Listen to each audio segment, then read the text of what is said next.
espero que llegues a votar, porque la verdad va a ser un día largo, sobre todo, bueno, para quienes van a estar fiscalizando, obviamente. Bueno, va a ser una jornada larga para todos, para los periodistas también, Sí, también. obviamente.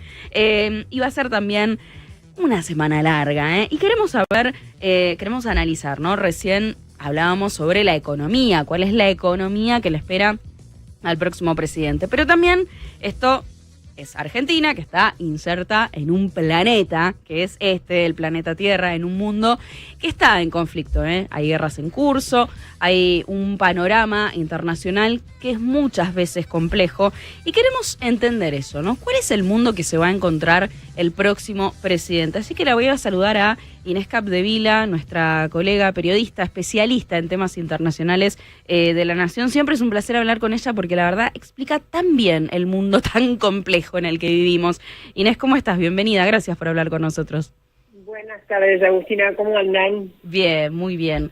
Bueno, realmente estamos en un momento del mundo muy, pero muy complejo, hay que decirlo. Yo quiero que me expliques el mundo que recibe, sea quien sea que gane, Sergio Massa, Sí. Javier Milei. ¿Qué mundo va a recibir este nuevo presidente y sobre todo de todos los conflictos, ¿no?, que hoy están abiertos en el mundo? ¿Cuál va a ser o cuáles van a ser aquellos que le presenten mayores dificultades, ¿no? O por lo menos los que va a tener que ir a atender más pronto. Mira, Agustina, hay un dato, te diría que es el más sobresaliente, si miramos lo que va a ser el mundo que reciba a quien sea que gane el domingo. Y básicamente que es que este mundo que reciba a partir del 10 de diciembre el próximo presidente es mucho más complejo y peligroso que el mundo que recibió Alberto Fernández el 10 de diciembre del 19 cuando asumió. ¿Por qué? Además de dos guerras, una pandemia, una crisis económica global, una crisis de inflación global, básicamente lo que muestra, lo que complejiza este mundo no es solo esos hechos per se, sino la incapacidad de los países, de los gobiernos, de las organizaciones internacionales de resolver los problemas. Si vos ves todos los 4 conflictos que hemos tenido en los últimos 4 años, de la pandemia, la recesión de pandemia y la crisis de inflación, y finalmente las 2 guerras, la invasión de Rusia a Ucrania y la guerra en Medio Oriente entre Israel y Hamas, todas ellas no han sido resueltas todavía. Algunas ni siquiera llegaron a su pico máximo, por ejemplo las 2 guerras. ¿Cómo? La pandemia, por supuesto, la pandemia pasó, el coronavirus no es el problema que era hace 3 años, pero la huella que dejó de inestabilidad económica todavía no ha sido resuelta. ¿Cómo se manifiesta? Se manifiesta fundamentalmente en la inflación global que aún no baja. No hablemos de la Argentina porque la Argentina es un fenómeno en sí mismo, pero la inflación global todavía no ha vuelto a los niveles previos a la pandemia. Tampoco el crecimiento económico. El crecimiento económico en la década anterior a la pandemia, es decir, la que va entre 2010 y 2020, fue algo así como 3,4% el crecimiento global promedio anual. Ahora ni siquiera alcanza al 2,5%. Es decir, un punto menos. Parece poco, pero es un montón de dinero, y sobre todo para los otros países pobres. Eso por un lado. Por el otro lado está, Agustina, el impacto que estos problemas irresueltos van a tener en el mundo. Y no son solo impactos, digamos, en la seguridad global. Por ejemplo, las 2 guerras que están hoy en curso, sino cómo esas guerras, por ejemplo, impactan en la economía y en la política de los países. Las 2 guerras no hicieron más que ahondar las polarizaciones de los países que incluso están lejos como la Argentina. La guerra entre Israel y Gaza es una de las piezas que atizó el debate político y las divisiones en la Argentina en esta campaña. Y lo mismo había sucedido el año pasado con la guerra entre Ucrania y Rusia. Bueno, además de eso, además de enardecer los debates públicos, de dividir cada vez más a las sociedades y hacerlas menos gobernables, estas guerras no hacen más que ensañarse con la economía global. Hacia adelante el panorama económico es bastante, de bastante poco crecimiento. ¿Por qué? Porque las tasas que se levantaron, se alzaron para restringir la inflación todavía no baja, por lo tanto el dinero sigue siendo muy caro. Eso es el panorama que recibe en el corto plazo. Qué complejo. Al próximo presidente. Sí, es complejo, pero le hace que sea muy adverso para la Argentina. ¿Por qué? Cuando el mundo sufre, los países que más se estremecen son los países más débiles, entre ellos la Argentina. Totalmente. Entonces, este mundo al que tanto necesita la Argentina va a sufrir, se va a estremecer mucho la Argentina, y hay otro dato que es, al estar las potencias más orientadas a resolver conflictos tan difíciles como las guerras, le van a prestar muy poca atención a países que sistemáticamente han incumplido sus compromisos, sobre todo los financieros y como la Argentina. Ahora, Inés, vos un poco ya me lo empezaste a responder, pero quiero ahondar en esto porque me parece importante. Alberto Fernández durante su gobierno hizo mucho hincapié en lo que ocurría en el mundo para explicar o justificar muchas de las dificultades que tuvo en su gobierno. Habló de la guerra, habló de la pandemia y dijo, bueno, esto nos dificultó, incluso llegó a decir, faltó que llegaran los marcianos, ¿no? Para justificar muchas de las cosas que pasaban en su gobierno. ¿Qué impacto va a tener efectivamente todo este escenario tan complejo que vos muy bien describís para el próximo presidente? Y de todo escenario tan complejo, ¿cuál es el más peligroso, el más complicado, el que puede llegar a complicarle la agenda diaria o cotidiana a quien vaya a ocupar la Casa Rosada a partir del 10 de diciembre? Bueno, un dato al que tiene que estar atento el próximo gobierno, que no parece tan evidente, pero es las tasas, cómo la FED mantiene las tasas de arriba o empieza a bajarlas. Y eso va a ser fundamental, no solo para la economía global, para tratar de dinamizar la economía global. Si se mantienen altas va a ser más difícil, sino también el impacto que va a tener en el crédito y en la, disponibilidad de dinero. Incluso cuando la Argentina no recibe mucho dinero en forma de crédito, ni privado, ni organismos internacionales, porque bueno, es tampoco confiable. Pero eso va a tener un impacto directo. Y eso depende de cómo venga la inflación en Estados Unidos. Por supuesto, cómo venga la economía, si se recalienta, si se enfría. Eso es un tema fundamental. Directo impacto en la Argentina.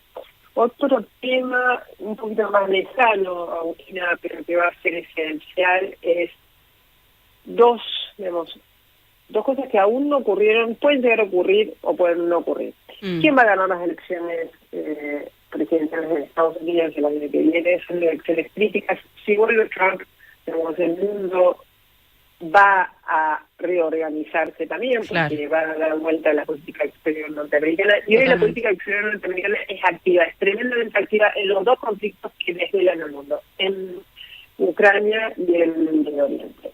Y luego, te diría que es el evento más crítico que va a sufrir, puede llegar a sufrir el mundo si ocurre, es qué va a suceder en Taiwán. Si China avanza sobre Taiwán, hay una invasión o algún tipo de guerra en el estrecho de Taiwán, en esta aventura de Xi por recuperar a Taiwán, eso sí va a dar vuelta al mundo como lo conocemos, por muchísimas razones. Primero, por una razón política que va a forzar un alineamiento de los países, estás con Occidente, Estados Unidos y Taiwán, Japón, etcétera, o estás con China. Segundo, un impacto netamente en las cadenas de suministro, que el 60% de los bienes del mundo pasan por ahí, por lo tanto las cadenas de suministro van a sufrir, por lo tanto la inflación global también va a sufrir y eso va a complicar enormemente a la Argentina.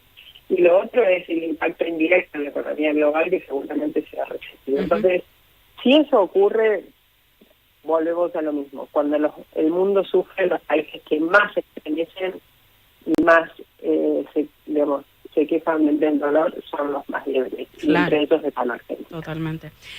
Actualmente uno de los temas internacionales que por supuesto está en agenda y con mayor importancia es la guerra entre Israel y Hamás. Y te quiero preguntar, justamente teniendo en cuenta el contexto electoral, por las dos de las principales propuestas de los dos candidatos, ¿no? Ahora, de hecho, en este mismo momento está habiendo una marcha en las escalinatas de la Facultad de Derecho contra el antisemitismo, pidiendo por la liberación de los rehenes.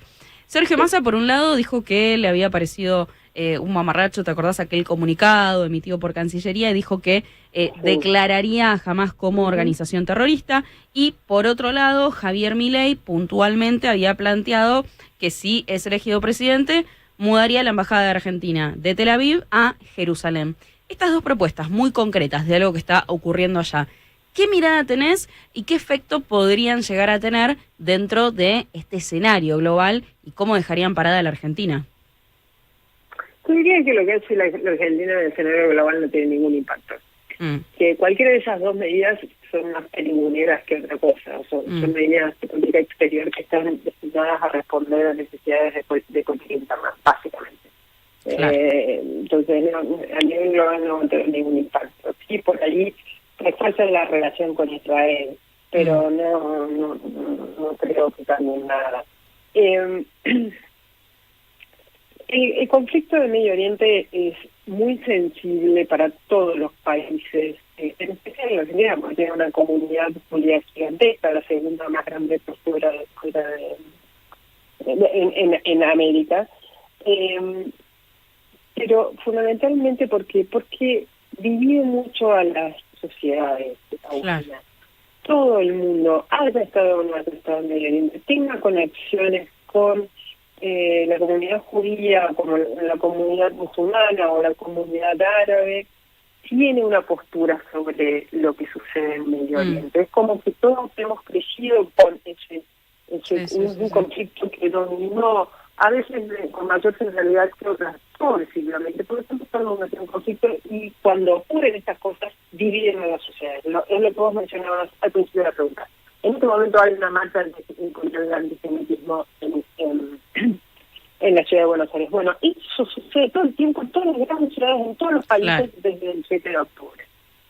Hay sociedades en movilización permanente. Eso torna un mundo donde a los líderes les cuesta cada vez gobernar más, le agrega un ingrediente más de conflicto.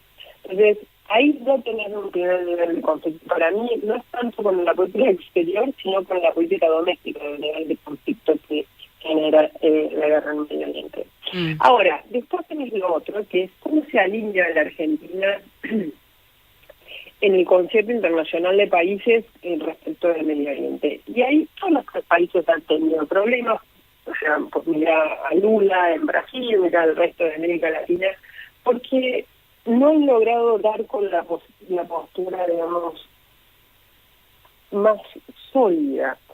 Y ahí entra, ¿por qué? Porque tiene que ver con la complejidad del conflicto. Lo que sucede el 7 de octubre, o sea, no hay forma de no condenarlo. Es un acto que atenta contra la humanidad, no solo contra un país, atenta contra la humanidad lo que hicieron los terroristas de Hamás en los kibbutz y las fiestas y las ciudades de Israel. La respuesta israelí también tiene un alto grado de inhumanidad, Agustina. ¿Por qué? Porque hay un bombardeo que tiene una falta notable de precisión que mata civiles y mata masivamente civiles. La cifra hoy de civiles muertos ya han dejado de contar. Los muertos del ministro de Salud de Gaza en manos de Hamás, sí, es cierto, pero ya lo han dejado de contar, pararon en casi 12.000 víctimas civiles. Estados Unidos, que es un gran aliado de Israel, cree que esa cifra está cerca de la correcta e incluso podría ser inferior a la verdadera cantidad de muertos civiles. Entonces también tenés un dilema ahí. Totalmente. ¿Qué haces? ¿Cómo te parás frente a lo que está haciendo Israel? No es una postura. Para todas las políticas exteriores del mundo ha sido un momento muy sensible. Sí, la verdad que es una realidad muy compleja. Eso, la diplomacia argentina siempre está. Siempre, digamos, de este gobierno, al principio. ¿Por qué? Porque siempre toma una postura ideológica con todo. Claro. Y hay lugares, cuando se mezcla la ideología, la diplomacia, suelen fallar y hacer papelones. Yo creo que eso, la Argentina necesita salir de ese lugar en el próximo gobierno, porque la Argentina necesita reconstruir su credibilidad a nivel integral, no solo económica, también política, también diplomática, también comercial, y esos zigzagueos ideológicos en la política exterior no ayudan. Totalmente. Inés, siempre un gusto, interesantísimo charlar con vos. Muchas gracias por tu tiempo. No haberlas aturdido con mis explicaciones. No, al contrario, de verdad, siempre lo digo, es un placer hablar con vos porque nos explicás, nos bajás este mundo tan, pero tan complejo a la realidad para entenderlo en el día a día, que es lo que necesitamos. Así que nada que ver, nada de, no estamos aturdidos, estamos con la cabeza más abierta, que es lo que necesitamos, así que muchas gracias. Un abrazo grande. Un gran fin de semana. Gracias, igualmente ahí pasaba. Hasta luego, Agustina. Un abrazo.